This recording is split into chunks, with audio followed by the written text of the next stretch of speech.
Lagos Talks 91.3. News.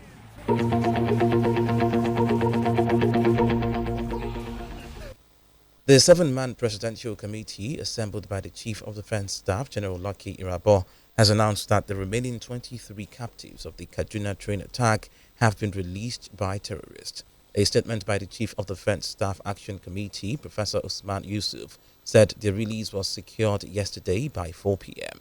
According to the statement, he stated that the nation owes a debt of gratitude to the Nigerian military under the leadership of the CDS, who conceived and guided the operation from start to finish, all sister security agencies and the Federal Ministry of Transportation for their efforts.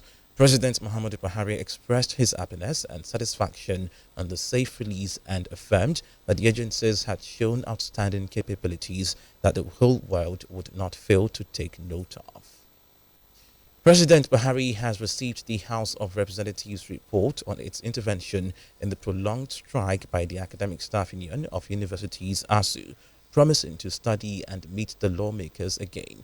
Addressing State House correspondents after the meeting with President Buhari at the presidential villa in Abuja, Speaker of the House of Representatives, Honorable Femi Gbajabiamila, said the president had received the report and requested for a few days to study it. He added that another meeting would be convened today, Thursday, for further discussion on how to resolve the lingering strike. Mr. President, as usual, had a very good listening ear. He took the report of the House, he accepted it, we discussed it at length, the details of the report, and he wanted to go through them himself. We have another meeting on Thursday between our good selves and Mr. President for his final decision. We're done with our meetings with ASUU. We've made our report and we've done our recommendations. All that is left now as we speak is for us to come back here on Thursday.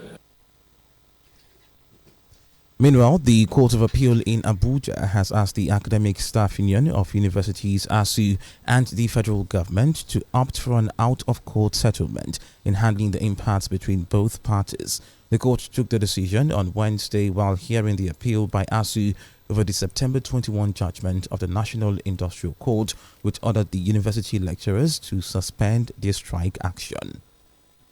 The Presidency has said the 19.76 trillion naira appropriation bill for the 2023 fiscal year would undergo adjustments before being presented to the National Assembly on Friday.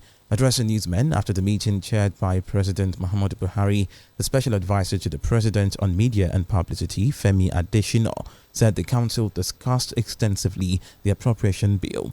Senate President Ahmed Lawan had said the presentation would be held at the temporary chamber of the House of Representatives, which he said would accommodate all 469 federal lawmakers, the president, and his entourage. Meanwhile, the Nigeria Senate has passed the 2023 to 2025 medium-term expenditure framework and fiscal strategy paper, paving the way to receive President Muhammadu Buhari's presentation of the 2023 appropriation bill on Friday. Our correspondent Raliat Adenekon reports that the Senate at plenary yesterday approved recommendations that the cost of petroleum subsidy be capped at 1.7 trillion naira, different from the 3.6 trillion naira earlier proposed by the executive. The Senate also approved the crude oil benchmark at $73 per barrel, with daily crude oil production placed at 1.69 million barrels per day for 2023, while 1.83 million barrels per day for 2024 and 2025 respectively, as well as the exchange rate at $437 to naira to a dollar, while GDP growth rate is at 3.75% and inflation growth rate is projected to be 17.16%. This is a very serious issue. We are in a very difficult and challenging economic situation, and the Parliament is supposed to provide some ways out. And some of the recommendations are very far-reaching. And I believe that we need to look at them, and where we find them to be likely to be salubrious, to have positive impact, on our economy and the lives of our people, we should not shy away from adopting them. The Senate also recommended a comprehensive review of waiver policy to ensure that only companies engaged in manufacturing and production are granted such waivers. The Independent National Electoral Commission, Anec, has thus owned a purported ad hoc staff recruitment portal for 2023 general election, describing it as fake. In a release on its official social handles on Wednesday, Anec urged members of the public to disregard the fake recruitment link, which is inecnigeria.govservice.site, being circulated online, and avoid falling victims of swindlers. The Commission in the release, however, stated its official link to be press.inecnigeria.org and inecpress-app.com/press. The construction of over 198 projects, including more than 120 modern police stations, barracks and other vital police buildings around the country, has been completed by the Inspector General of Police, IGP Usman Akali Baba. Force PRO CSP Muyiwa Adejobi, who revealed this, said it is part of efforts to fight crimes and criminality via improved morale boosting, welfare packages, as well as offer policing services in conformity with international best practices. He added that the IGP shall commence a duty tour of some of the states where these projects have been completed for commissioning starting from Tuesday 4th of October 2022 to Sunday 9th of October 2022, starting with the commissioning of the newly constructed Kurudu Divisional Headquarters in Abuja. The Lagos state government has alerted residents of the state, especially those residing on the banks of Ogun River, of high intensity of flooding occasioned by heavy rainfall and release of water. A statement signed by the Lagos State Commissioner for the Environment and Water Resources, Tunji Bello, on Wednesday advised residents to prepare to protect themselves as the month of October is the peak period that may bring flooding. He added that all the identified areas, including Ketu, Alakpere, Agric, Owodioniri, Ajegunle, Alagbole, Kara, Isheriolora, Araromi, Otunrisha Community, Agility, Maidan, Mount 12, Odog, Owode Elede, Agboyi 1, Agboyi 2, Agboyi 3 must be at alert to relocate upland at any time. You're still listening to the World News. Moving on to the foreign scene, Uganda's President Yoweri Museveni has asked Kenyans for forgiveness after his son Muhoozi Kainerugaba, a senior military officer, tweeted about invading their country. His apology came a day after he sacked Kainerugaba as commander of the Army's land forces. However, Mr. Museveni softened the blow by promoting him to the rank of general and maintaining him as his advisor. Mr. Museveni has long been suspected of grooming the 48-year-old General Kainerugaba to succeed him when he eventually steps down. The Moroccan government has issued 10 permits for farmers to legally grow cannabis for industry and export for the first time. Farmers in the northern regions of Al Hoceima, Chefchaouen and Taounate will be allowed to produce and sell cannabis for medical, pharmaceutical and industrial use in accordance with a law passed by Parliament last year. The National Agency Regulating Cannabis Activity, which issued the permits, said farmers will be encouraged to increase legal cannabis production to meet the need of the market. Morocco has long been one of the world's largest producers of illegal cannabis.